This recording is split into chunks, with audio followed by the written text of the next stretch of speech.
as promised, 3 videos. I promised it'd only be 2 or 3. We got knocked out in 3. That's because I didn't make a whole lot of video, but there wasn't a ton of exciting stuff that anybody really wanted to watch. I mean, we basically put an LS in a car that was meant to have a LT LS in it. So there wasn't a whole lot of content. But if you're new here, get your cop back up. 415 LS3, CID intake, ADP carb. The thing's pretty sweet. So as you know, it's running on a Holley EFI. So it's on a Terminator. Got the carb on top. It was super easy. There was one little thing I didn't think about. This carb from ADP, I was kind of surprised it didn't have a TPS provision on it. A lot of the nicer carbs do, but that's okay. So we've got hidden in the glove box here, a TPS sensor. So we need to do the old auto cal. You just, and then she's good to go. And then you just put it back there and you don't need it. So aside from that, the old Holley carburetor deal, pretty slick, worked out pretty well. I think it's gonna be a pretty good happy medium. Dad kind of wanted a carburetor on it still. That's what he's familiar with. I wanted Holley to control everything else. So this will be a nice setup. We bought it without the coil package from Shafroth. So these are just some LS3 coils we blasted on there. We went with the same water pump setup that I have on the Camaro. So it's a big block water pump with the adapters. I actually stole these hoses off my car because I'm gonna do something different this winter. But other than that, it's a pretty simple setup. I think we're gonna probably add a front plate to it when we do the alternator, but that'll come in time. For now, he's kind of want to get the car back to the point where it's running, it's complete, and you can take it out in the spring. So that about put us a wrap on this one, which means we can get over to the Camaro now. But first we had to find out if this thing actually moved, because Dad built a new tranny for it, and we're not like transmission builders, but he bought a reed case for it, new planetary, some stuff like that, and put it together. So we had to find out if it moved.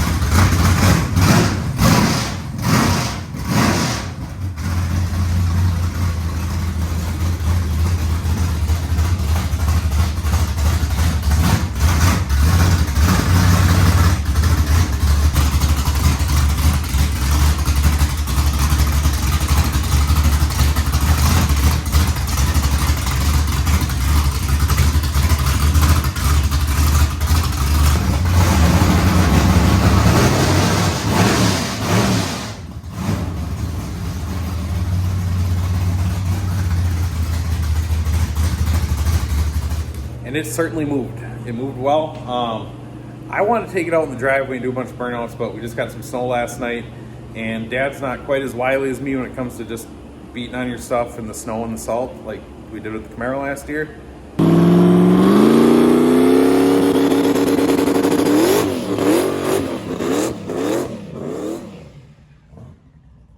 So I sufficed for just rolling around a little bit. I was able to, after that, we were able to get on the brakes and drive through the brakes and stuff. So I'm pretty confident it's gonna be just fine. So a couple last checks on this thing, and it's gonna go back to his house for now and wait till spring. Maybe we'll go somewhere a little earlier, I don't know. But either way, done, ready to rip. So first things first, we got no engines, Ted. We need to figure out what power plant goes back in here. I've already made up my mind, turbo's going back on it. So what we have, we've got aluminum 6-liter. That was my plan. I've alluded to it a few times. Real excited about it. I think it'd be cool, a little extra cubic inch, and just make sure that we wipe all of the aluminum 6 liters off the face of the planet too. Or we've got the spare motor. This is the one Joe ran last year. I think he went pretty quick with it, like 5 teens or so.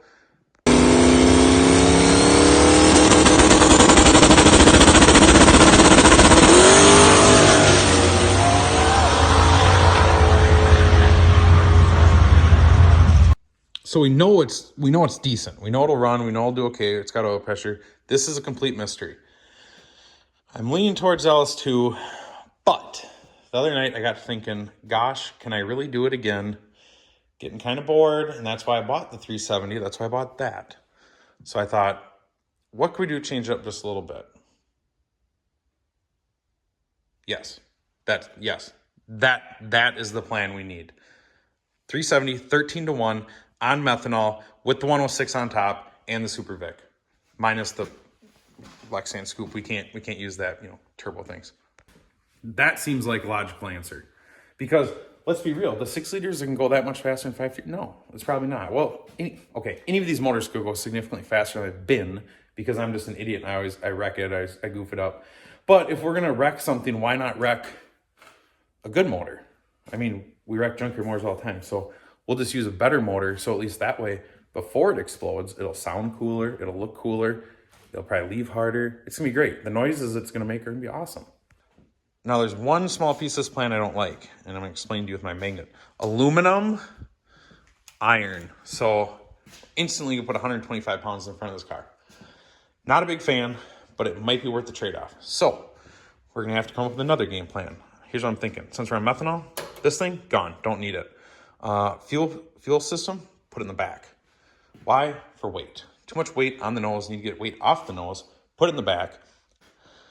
I thought about putting my fiberglass bumpers back on, but I kind of like the fact that the car is all steel, all glass, and I think I might add a passenger seat, so that way there's no, it's a race car, not a street car stuff going on. So that's the plan.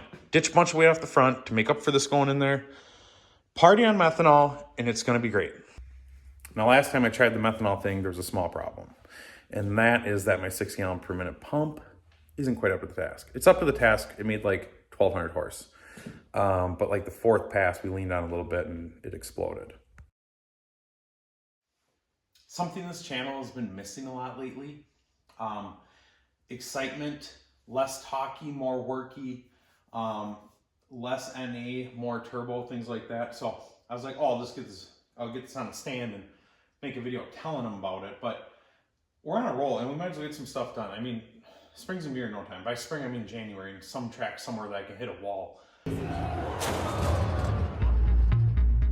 Either way, let's do a video how to build a turbo motor right now. How to take any great high compression, super reliable motor and prepare it for detonation. First things on the list of stuff we're not going to need where we're going is this F-body dampener. Why is there an F-body dampener on it? Well, I sold it to a guy and he backed out. It's kind of a flake. You might know him. Either way, so we don't need this where we're going.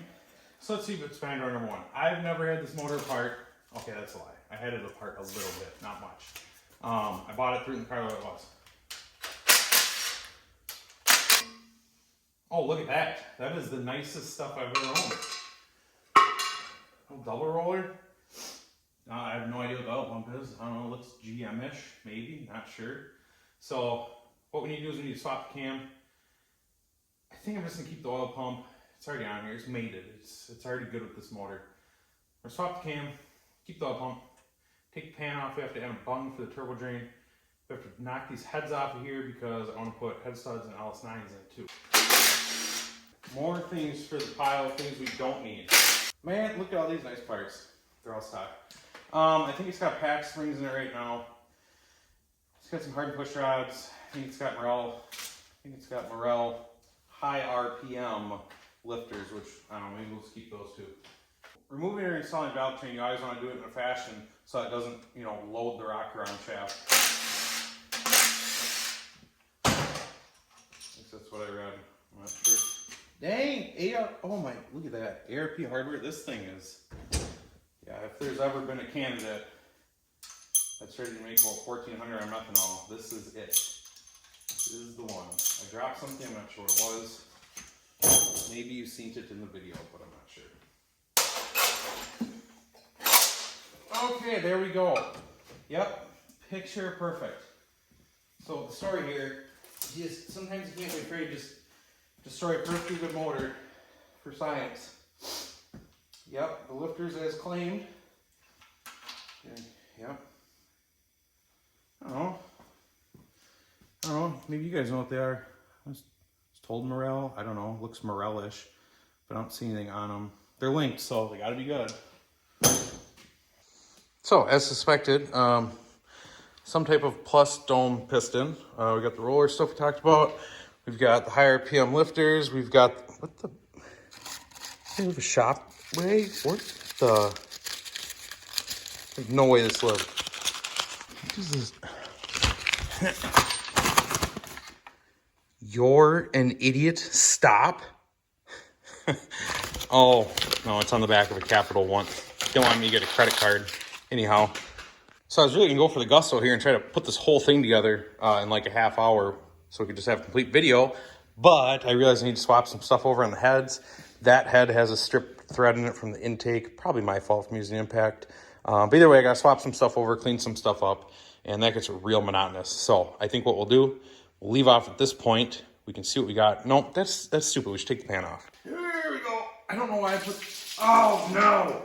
I don't know why I put the heavy motor. Oh, those are the lifters that were still in. Get the rest of them out of there. Oh yeah, what? You gotta wash them too while you're at it. There should be some more lifters in there. Those ones might be stuck. So as long as we have them and me struggling, let's answer some things that might be going through your head. 1. John, that seems like a lot of compression. Answer, correct, it is. I don't know. I don't really see the problem. It should be fine. Question 2. Doesn't that thing have an MS4 camshaft? Yes, it does. We have a solution to that sitting over there. It's another mystery turbo cam from Steven's collection. So Steven's like really smart and he actually specs cams. So when he buys a motor and has like just a large generic turbo cam, I go down there, I give him $8 in Monopoly money and I take it. And then I wreck it. And I report back with how it worked. Question 3. What kind of rods are in there, John? To the best of my knowledge, they're comp stocks. The finest rod on the market, circa 2010, before people made decent power. But either way, it's got to be better than a stock rod, right? I mean, probably not. I think last time I checked, they weigh less than a stock rod does. I don't know. It's going to be fine. My hope, it's not so much that it won't wreck something. Maybe with the good rods, it'll keep you inside the block, not outside. I'm not really sure. And under door number 4, look at, what? How do I always do this? Under door number 4, need more hands. Oh! Yep, Well, that wasn't very exciting. Kind of forgot about the old windage tray. Hang on. Okay, how about now? Yep, looks like pretty much like what I was told is in there. Not sure what comp star rod looks like, but probably is. Some fancy hardware under here. Crank that looks like it's been balanced. Woo-wee! This thing is ready for a turbo. Yep, don't see any problems here. So we'll add a bung on the oil pan, put it back on, and we should be all set to party. Let's just get in front of the one comment that's going to come up. Comes up every video, like 9 times. You should gap the rings.